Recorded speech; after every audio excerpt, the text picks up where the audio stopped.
May dala akong yung pampatay ng lamok kasi ipapapalit ko yung this one kasi hindi na gumagana, ilang araw pa lang. And kahit isang lamok, wala pa siyang napapatay. So, yun. And nakapila kami dito. Kasi masyado din kami maaga. Pero ito talaga yung purpose namin. Yung papalitan tong pampatay ng lamok. Ano yan? Fly swatter pa yun. Tapos, bibili din ng charger ng laptop. Kaya, nandito din kami. Walang pila. Kaya, pumila na. Pumila na dito. I'm with Mon. Mamoy. Pupunta din ako dito sa Mac, Power Mac. Tatanong ko about sa charger ko na sumabog. Nakakapag-canvas na ako ng charger. Alam niyo kung magkano? 4,490. Charger ka? Oo. Grabe nga. Pagkatingin ko ng price, naku, grabe, mahal. Nasad tuloy ako. Mahal eh. Expected ko mga 1,000 plus lang, pero 4,000, parang sobra-sobra naman na yun. Kumakain kami ng nachos. And, yung nachos color 120 dito, pero dun sa top, 80 lang. Ayan lang siya. May cheese lang. Tapos, Raymond Unlimited drinks. Yung iced tea akin. Unlimited water. Hi guys! So, kakauwi lang namin and malulobot na dito ang camera. But I want to say thank you kay Mamoy. Sobrang thank you. Kasi, bumili na siya ng charger ng laptop ko. Ayan, magagamit ko na siya ulit. Sobrang thank you, Mamoy. I love you. Sabi niya, spoiled daw ako. Spoiled ako ni Mamoy. I'm so happy kasi makakaano na ako, makapag-edit na ako. Sabi ni Mamoy, dapat di daw muna siya bumili para daw hindi ako maging busy. Siguro feeling niya busy ako lagi sa pag-edit. Makapagtrabaho na ako. And ganito daw pala dapat. Parang itago yung cord para hindi mabali yung dulo. Nga kanina, 'di ba, sabi namin dumaan kami doon sa Power Mac Center.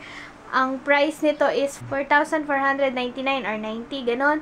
Tapos masyadong ang mahal. Tapos pumunta kami doon sa Switch, doon sa District Ayala Mall, meron doong Switch. So, ayun, may mga Mac din sila na tinda, mga Apple na binibenta. Tapos nandun din, may charger din doon. Doon namin to binili.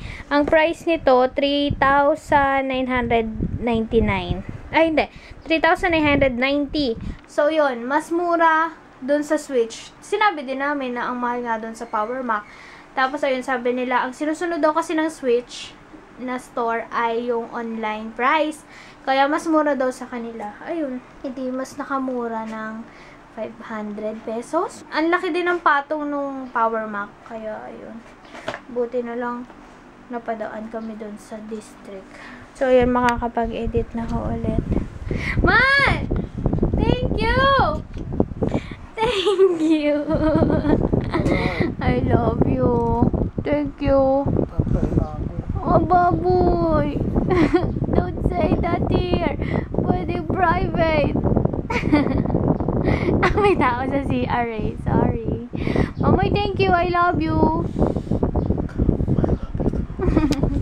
Sabi niyo kanina, anything for you. Anything basta copy ko.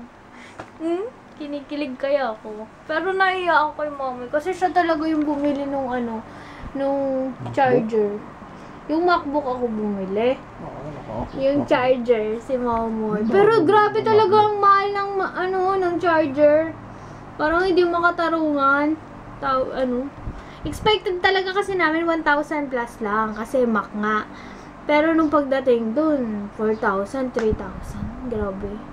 Parang bumili ako ng cellphone. And sabi din, lahat ng Mac na, product, may 1-year warranty. So, if ever may problema, punta lang kami sa ATC, dun sa customer service care nila. Doon na namin papapalitan yung product. Nako, masyado yata akong prone sa ganun. Kanina, di ba, pinapalitan namin yung fly swatter namin, yung pampatay ng langaw, lamok. Nasaan na ba yun? Nandito kanina eh. So, yun. Napalitan na siya kanina. Ito, Napalitan na siya kanina. Bago na naman to.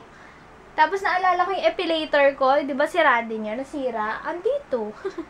Andyan lang. Hindi ko pa rin nare-review.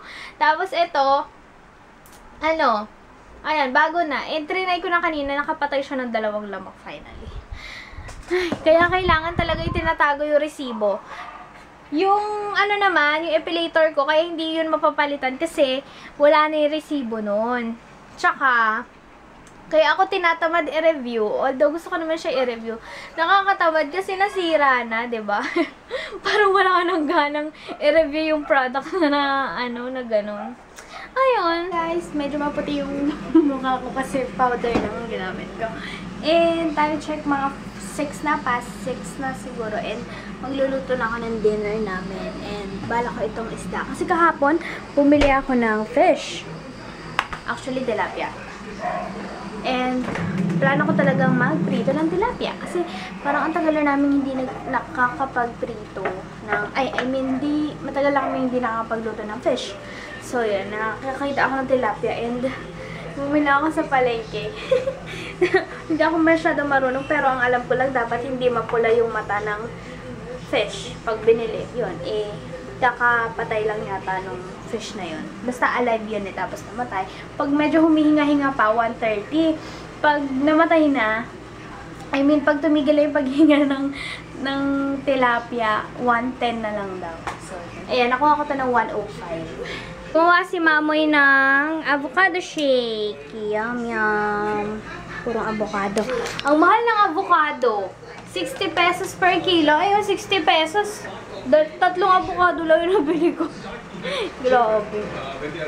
Pero ayan, ito na yung fish. And patikim ng avocado shake. Let's try it.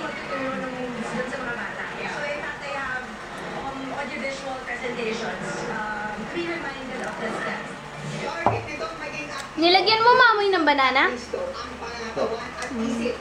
Ito yung simple food namin for this night. Yung pritong fish, tilapia, tapos boiled egg, and konting brown rice. And may toyo.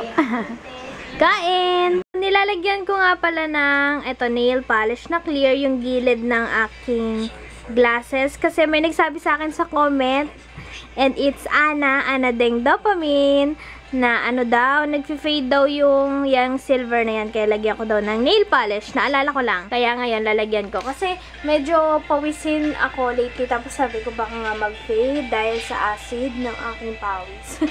So, yun. Pinapatuyo ko na lang. Tapos, ayun lang. Si Mod nanonood ng Pangako Sa'yo. And, yeah. So, hi guys. Nandito kami sa Chinese school.